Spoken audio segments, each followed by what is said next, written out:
Saudaraku, di bulan-bulan ini yaitu bulan Desember kita mulai merayakan Natal. Tapi bukankah sering sekali jadi masalah itu pada waktu Natal ini? Baju baru belum ada, kue Natal belum ada. Apalagi kalau ada orang misalnya kalau belum ada baju baru, belum ada kue Natal, wah rasanya ini kok masalah ini kok begitu berat.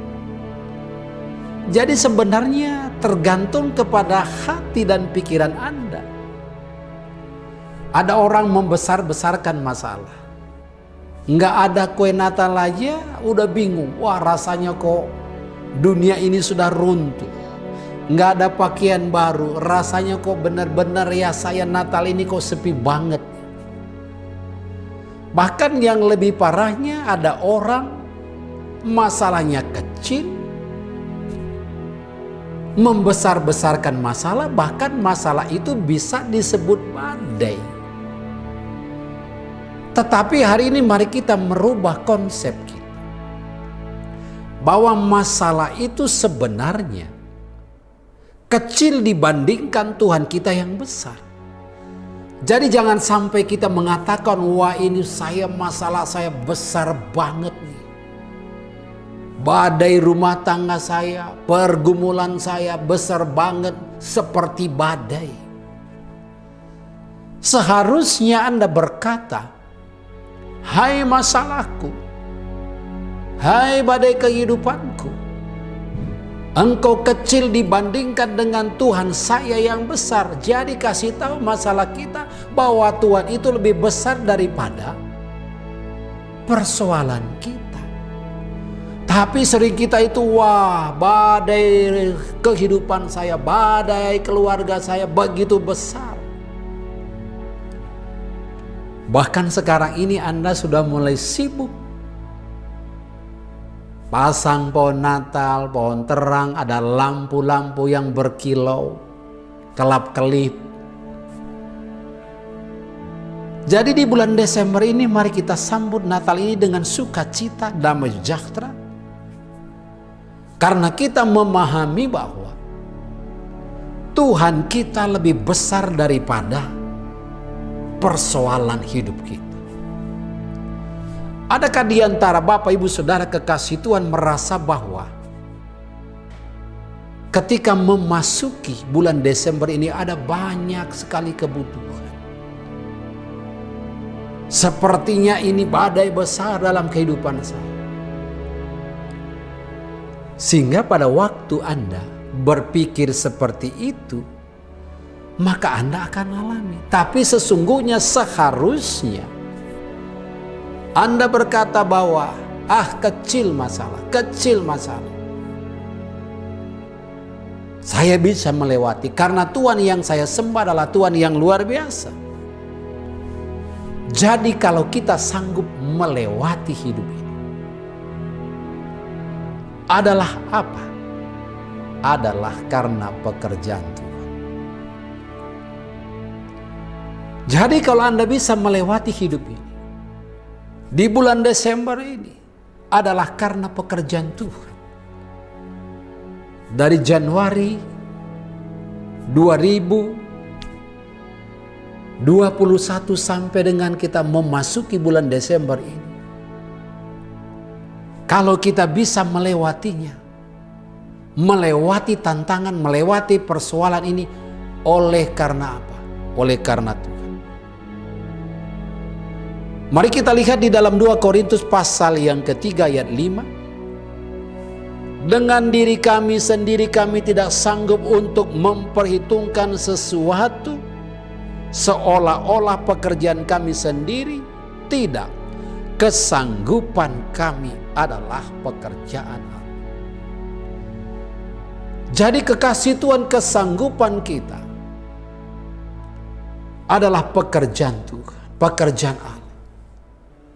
Jadi kalau hari ini kita masih bisa melewati hidup ini, bukan karena kemampuan kita, bukan karena kekuatan kita, tetapi kalau kita sanggup hari-hari ini adalah karena pekerjaan Tuhan.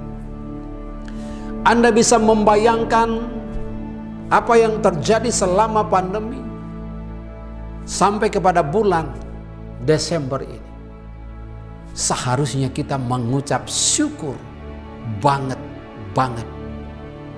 Bukan karena kita mampu, bukan karena kita bisa, tetapi kesanggupan kita adalah pekerjaan Tuhan.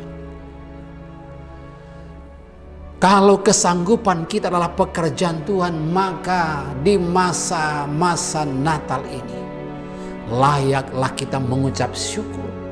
Layaklah kita berterima kasih kepada Tuhan yang sudah menuntun kita sampai saat ini. Kesanggupan kita adalah pekerjaan Tuhan. Lalu yang kedua, kalau kita sanggup, maka itu berarti bahwa badai kehidupan kita itu biasa. Jadi bukan besar. Jadi jangan menggede-gedekan masalah. Tetapi justru Anda menggede-gedekan Tuhan yang Anda sembah, yang berkuasa, yang maha kuasa. Jadi kalau kita sanggup melewatinya, maka itu berarti bahwa persoalan kita, pencobaan-pencobaan yang kita alami adalah biasa. Biasa. Di dalam 1 Korintus pasal yang ke-10 ayat 13, firman Tuhan katakan, pencobaan-pencobaan yang kamu alami ialah pencobaan-pencobaan biasa yang tidak melebihi kekuatan manusia, sebab Allah setia dan karena itu Ia tidak akan membiarkan kamu dicobai melampaui kekuatanmu. Pada waktu kamu dicobai, Ia akan memberikan kepadamu jalan keluar sehingga kamu dapat menanggung. Jadi kekasih Tuhan, kalau kita sanggup melewati hari-hari ini, bulan demi bulan, sampai kita masuk di bulan Desember ini, itu berarti bahwa pencobaan-pencobaan yang Anda dan saya alami adalah biasa. Siapa yang mengatakan itu? Tuhan. Lewat apa Anda tahu? Lewat kebenaran firman Tuhan.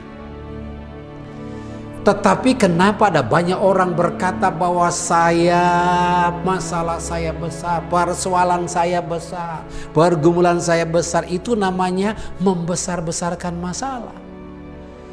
Tapi mari kita belajar dari kebenaran firman Tuhan ini, bahwa pencobaan-pencobaan yang kamu alami adalah biasa dan tidak melebihi kekuatan manusia.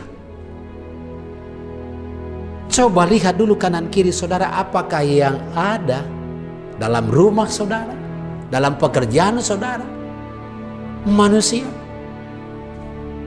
Kalau ini manusia di sekitar Anda, kalau itu manusia, maka firman Tuhan ini buat Anda. Karena Tuhan yang berkata bahwa Tuhan tidak pernah membiarkan Anda dicobai melampaui kekuatan Anda. Pencobaan yang Anda alami biasa. Saya tertarik pada waktu Tuhan tidak pernah membiarkan Anda dicobai melampaui kekuatan Anda. Bahkan Tuhan katakan pada waktu Anda dicobai, Dia memberikan jalan keluar, Dia beri jalan keluar. Supaya apa? Supaya Anda dapat menanggungnya. Jadi kasih tahu kepada badai Anda, kepada masalah Anda. Kamu kecil, persoalan saya kecil, Tuhan saya besar. Harusnya begitu. Karena apa? Karena firman Tuhan katakan bahwa pencobaan Anda biasa. Tuhan tidak pernah membiarkan Anda dicobai melampaui kekuatan Anda. Bahkan Dia berikan jalan keluar sehingga Anda dapat menanggungnya. Dapat menanggung. Lalu poin yang ketiga, Anda sudah memahami bahwa Anda sanggup, Anda mampu karena Tuhan yang memberikan kemampuan itu, Tuhan memberikan kesanggupan itu. Maka kalau begitu yang ketiga, Anda tidak perlu kecut, tidak perlu tawar hati. Karena Tuhan yang memberikan kemampuan, kesanggupan itu kepada Anda. Mari kita lihat Yosua pasal 1 ayat yang ke-9, firman Tuhan katakan, bukankah telah kuperintahkan kepadamu, kuatkan dan teguhkanlah hatimu. Janganlah kecut dan tawar hati, sebab Tuhan Allahmu menyertai engkau kemanapun kau pergi. Jadi jangan kecut dan tawar hati. Apa yang membuat kita tidak perlu kecut dan tawar hati? Karena Tuhan menyertai kita kemanapun kita pergi. Jadi jangan kecut dan tawar hati. Kalau kita tawar hati pada masa kesesakan, maka kecillah kekuatan kita. Jadi kalau Anda tahu bahwa Tuhan yang memampukan Anda, memberikan kesanggupan kepada Anda, maka kita harus jangan kecut dan jangan tawar hati. Karena apa? Karena Tuhan menyertai Anda kemanapun Anda pergi. Kalau Tuhan menyertai Anda kemanapun Anda pergi, Anda tidak perlu takut, Anda tidak perlu kecut dan tawar hati.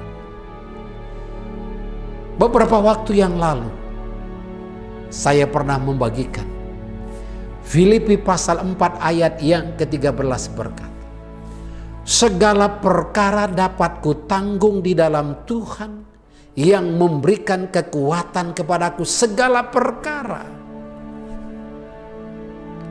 Mungkin Anda masih mengingat ayat yang saya sampaikan itu. Segala perkara. Apakah itu perkara rumah tangga? Apakah itu perkara pekerjaan? Perkara yang namanya hubungan suami istri, orang tua dengan anak. Segala perkara dapat kutanggung di dalam Tuhan. Jadi intinya adalah pada waktu Anda sanggup, itu adalah pekerjaan Tuhan, dan yang dikatakan di sini, Anda melakukannya, segala perkara dapat Anda tanggung di dalam Tuhan, bukan di luar Tuhan. Ketika Anda di luar Tuhan, maka Anda tidak bisa berbuat apa-apa. Firman Tuhan katakan dalam Yohanes, tinggallah di dalam aku, karena di luar aku kamu tidak dapat berbuat apa-apa. Di luar Tuhan kita tidak bisa berbuat apa-apa. Kalau seandainya misalnya saraf-saraf dalam otak kita putus satu saja, maka kita sudah tidak bisa berbuat apa-apa. Siapa yang menciptakan itu? Siapa yang membuat itu? Tuhan. Maka hari ini jangan pernah membesar-besarkan masalahmu, tapi besarkanlah Tuhan. Berkata kepada badai masalahmu, engkau kecil, dan yang besar adalah Tuhan saya. Mulai hari ini, gaya hidup Anda, perkatakan senantiasa bahwa Tuhan yang Anda sembah adalah Tuhan yang besar, dan Tuhan yang memberikan jalan keluar sehingga Anda dapat menanggungnya. Tuhan Yesus memberkati. Haleluya. Amin.